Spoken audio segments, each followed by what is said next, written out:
Oh, hello! Welcome back to my Chanel and to another DIY video. Today I'll be showing you how I made my birthday crown for my party this year. I just turned 30 and I went all out. My crown was very heavily inspired by this red halo crown which I saw on Etsy, and this is made by Karbakova Crowns. Check out their work, they are absolutely amazing at what they do, but that is definitely where I got the design for my crown from. So without further ado, this is how I made my birthday crown. So I highly recommend zip ties for all of your crown needs. They are lightweight, they're easy to work with, and very affordable.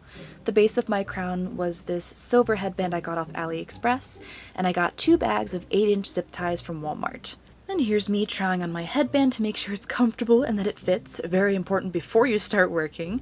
So there are 2 ways to close a zip tie, and the first one I'm demonstrating here is not the way you want to do it because it doesn't lock in place. And you want to do it the other way, which will lock the zip tie as tight as possible. And to do that, you want the grooved side to be underneath, or on the inside of the loop when you're attaching it to the headband. As you can see here, now it's stuck and it will not move. And then begins the most tedious part of making this crown, attaching every single one of the zip ties. I don't know exactly how much time this took me, but it was entirely too much.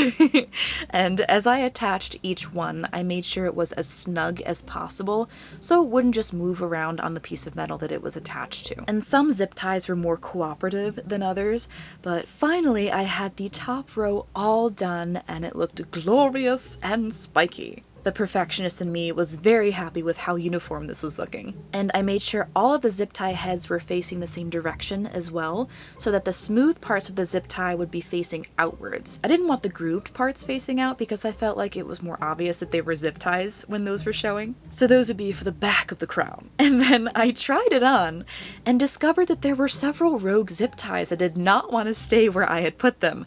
And I got a good chuckle out of trying to fix that, but they would just flop over as you can see onto my face. And to give myself a break, I moved on to the beading part of the headpiece. I got my pliers, my wire cutters, as well as some pieces of metal used for earrings.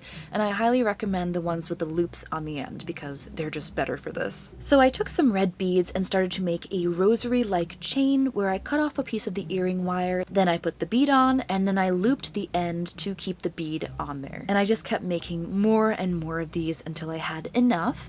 And I also got some small skulls that I was thinking of using to decorate the crown, as well as some paper flowers, and these are both from Amazon. Now, the paper flowers were a little squished when they came, but there was a good variety in the pack, so I ended up flattening them out the best that I could. So I tried to pick out the best ones that would work for what I wanted. The flowers with the least amount of space in between the petals were the best. And here I was playing with the idea of putting the skulls on top of them. And then once I had enough flowers, I laid them out on the crown just to get an idea for placement, how many I would need, etc.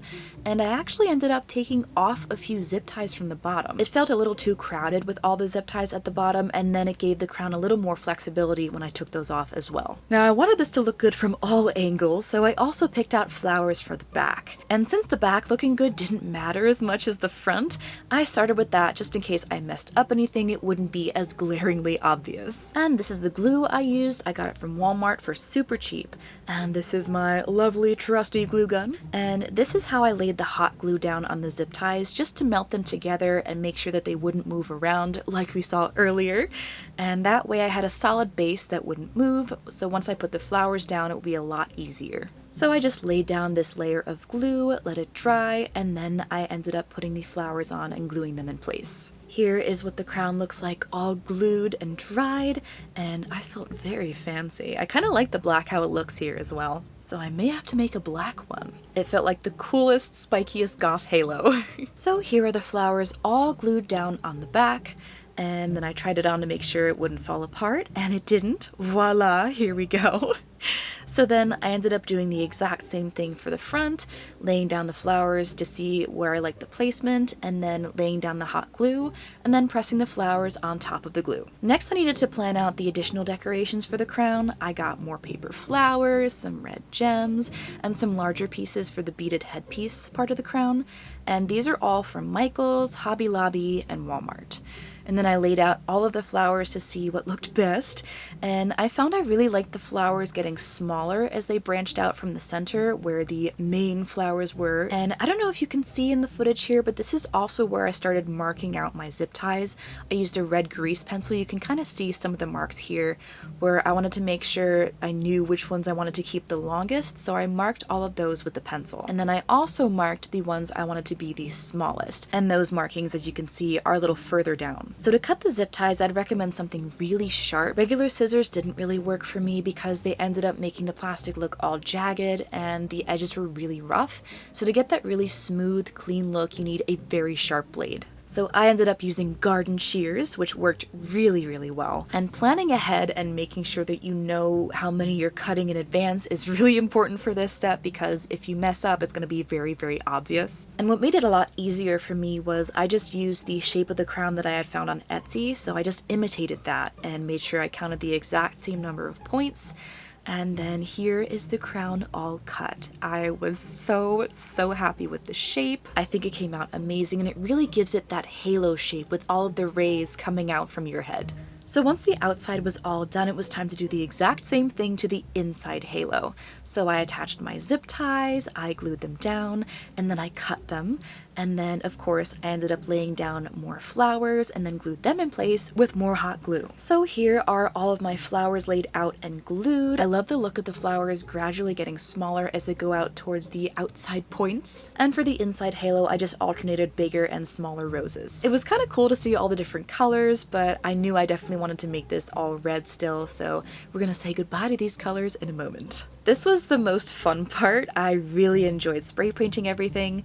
So to make sure everything was the exact same color and shade, I just used white or cream spray paint to prime it and make it all the same. And this is the paint I used. I got it from Michael's or Hobby Lobby, I think, and it was Crema 558. So this clip right here is showing 1.5 coats. It didn't quite get all the color, as you can see. And I highly recommend wearing gloves for this unless you want to have your hands completely covered in paint. Now I will say it was a little frustrating for this part because some of the roses were not taking the paint as well as I would have hoped, so you could still see some of the color there, so I had to use a couple more coats. And then these are my little skulls. They were a little too dark for me. I really wanted them to be silver and pop against the rest of the color of the headdress, so I ended up painting them silver using my trusty Essie nail polish, and this is in the color No Place Like Chrome. I got this at my local CVS Walgreens. And then for the final color of the crown, this is the color I used. This is the Rust-Oleum Farm and Implements Toolbox Red.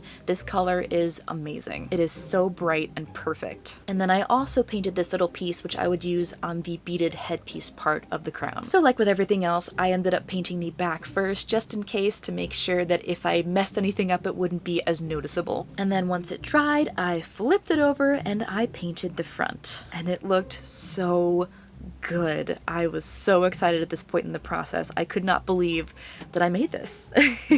I made this with my hands. I made this.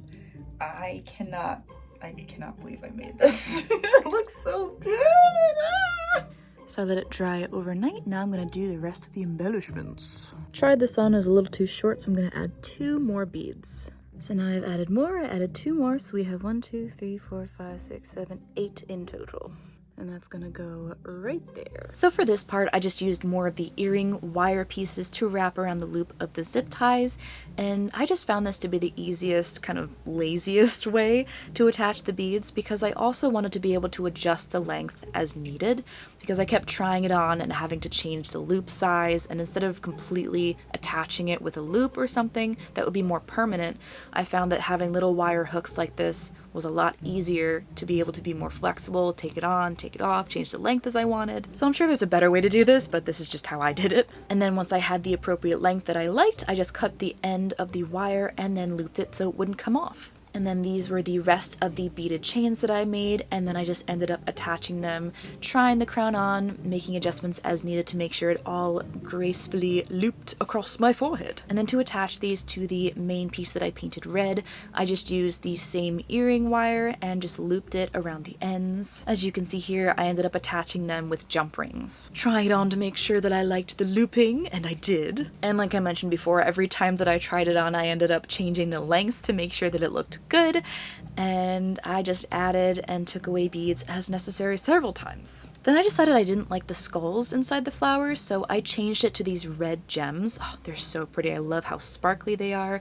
I ended up putting them inside the biggest flowers and inside the smallest ones, and I think they added to it without taking away from the whole red aesthetic of the crown. And then this is the finished crown. I felt so cool wearing this. I love doing DIY projects like this. It just feels so satisfying to have an idea in your head and then be able to make it with your hands. And the color of the red is just so bright and vibrant, and I love the beading and this little gem in the middle with the heart and the crystal. It all just looks so good, and I'm very, very excited to wear it to all the events in the future. And that is it for how I made my birthday crown. I still can't believe I made this. When it comes to a lot of my DIY projects, the end result isn't usually what I had seen in my head, but with this, it exceeded my expectations. And I'm really proud of myself for this one. As you can see, a lot of work went into it, but it was all worth it. And not gonna lie, I do want to make more crowns with my leftover zip ties, so we'll see if I do. I think a black version of this would be absolutely incredible, so I may have to do that in the future. I hope you're having a wonderful day or night wherever you are, and I will see you in my next video. Bye.